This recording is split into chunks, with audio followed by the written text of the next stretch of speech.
ઈંધણનો પુરવઠો સામાન્ય પશ્ચિમ એશિયાના સંકટ વચ્ચે ઉર્જા સુરક્ષા માટે સરકાર સજ્જ ભારત સરકારે પશ્ચિમ એશિયાની અસ્થિર પરિસ્થિતિને ધ્યાનમાં રાખીને દેશની ઉર્જા સુરક્ષા જાળવી રાખવા માટે વ્યૂહાત્મક આયોજન કર્યું છે।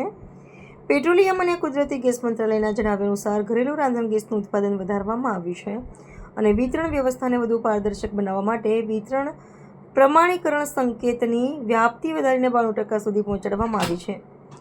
23 માર્ચથી અત્યાર સુધીમાં 1.84 કરોડ નળાકાર પૂરા પાડવામાં આવ્યા છે અને ઘરેલું ગેસનો પુરવઠો સંપૂર્ણપણે સામાન્ય છે। આ ઉપરાંત 3 એપ્રિલથી દેશભરમાં 70,000 જાગૃતિ શિબિરો દ્વારા 5 કિલોના 1 લાખ નળાકારનું વિતરણ કરીને સામાન્ય જનતાને રાહત પહોંચાડવામાં આવી છે। વ્યૂહાત્મક સ્તરે કુદરતી ગેસના ઉપયોગને પ્રાથમિકતા આપીને તેને પાઇપલાઇન દ્વારા ઘરો સુધી પહોંચાડવા અને વાહન વ્યવહાર માટે સીએનજી નેટવર્કને મજબૂત કરવામાં આવી રહ્યું છે। અંદાજે 39,000થી વધુ ગ્રાહકો રાંધણ ગેસના નળાકારમાંથી પાઇપલાઇન ગેસ તરફ વળ્યા છે, જેનાથી બજારમાં માંગનું ભારણ ઘટ્યું છે। વ્યાપારી હેતુ માટે વપરાતા ગેસનો પુરવઠો પણ દૈનિક 7,000 ટન સુધી પુનઃસ્થાપિત કરવામાં આવ્યો છે। વાહનો માટેના ગેસના વેચાણમાં પણ મોટો ઉછાળો જોવા મળે છે, જે દૈનિક 177 ટનથી વધીને 350 ટન સુધી પહોંચાડ્યો છે। પેટ્રોલ અને ડીઝલનો પુરવઠો વિરત જાળવવા માટે દેશના તેલ શુદ્ધિકરણ એકમો અને પોતાની પૂર્ણક્ષમતા સાથે કાર્યરત છે।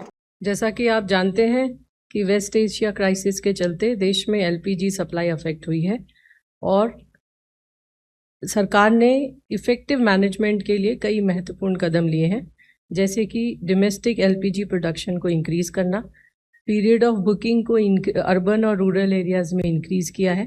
इसके अलावा डाइवर्जन को रोकने के लिए डिलीवरी ऑथेंटिकेशन कोड का इम्प्लीमेंटेशन करना। अगर आपको याद हो तो पहली प्रेस कॉन्फ्रेंस में मैंने आपको कहा था कि हमारा उद्देश्य है कि हम डीएसी को 90% तक ले जाएं और वी आर ऑलरेडी एट 92%। इन्हीं सभी कदमों के चलते डोमेस्टिक एलपीजी की सप्लाई सामान्य रूप से चल रही है, कोई भी ड्राई आउट रिपोर्टेड नहीं है। कमर्शियल सप्लाईज जैसा कि आप जानते हैं अफेक्टेड है, परंतु 70% तक रेस्टोर की जा चुकी है। और अगर हम पिछले 5 दिनों का डाटा लें तो लगभग 7,000 टन पर डे के हिसाब से कमर्शियल एलपीजी की भी सेल की जा रही है। ऑटो एलपीजी लास्ट एक हफ्ते में लगभग 350 टन पर डे का सेल है एंड यही सेल फरवरी के महीने में लगभग 177 टन पर डे था।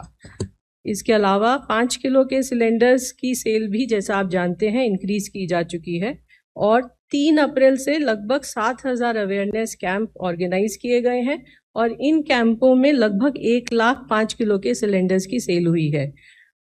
कल भी इतवार के दिन भी लगभग 3,360 5 किलो के सिलेंडर सेल हुए हैं लगभग 220 कैंपों के अंदर और 23 मार्च से लेकर अब तक लगभग 18,45,000 5 किलो के सिलेंडर्स की सेल हुई है।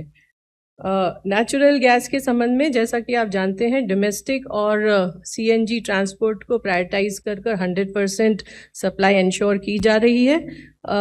ऐसे स्टेट्स जो पीएनजी नेटवर्क के एक्सपेंशन में सपोर्ट कर रहे हैं उनको 10% एडिशनल कमर्शियल एलपीजी का एलोकेशन हो रहा है।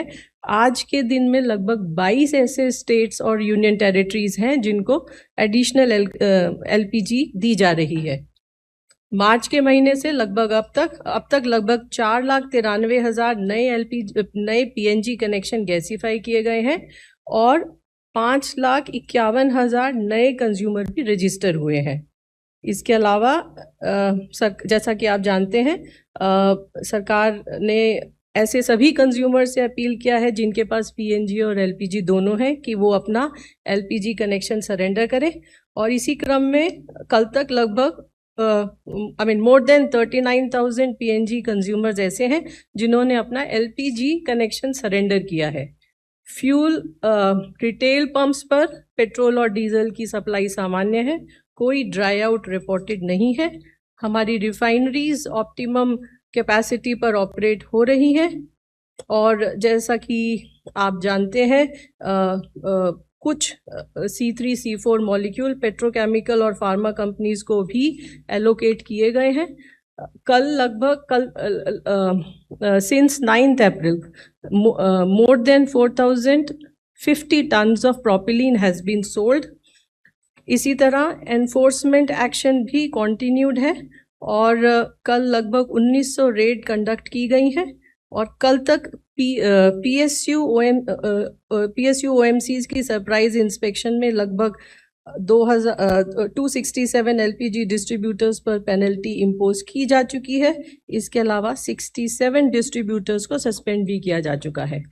अंत में आप सभी के माध्यम से मेरी सभी लोगों से अपील है कि हमारे पास पर्याप्त सप्लाई है, इसलिए अफवाहों पर विश्वास न करें और आवश्यकता अनुसार ही ईंधन का क्रय करें।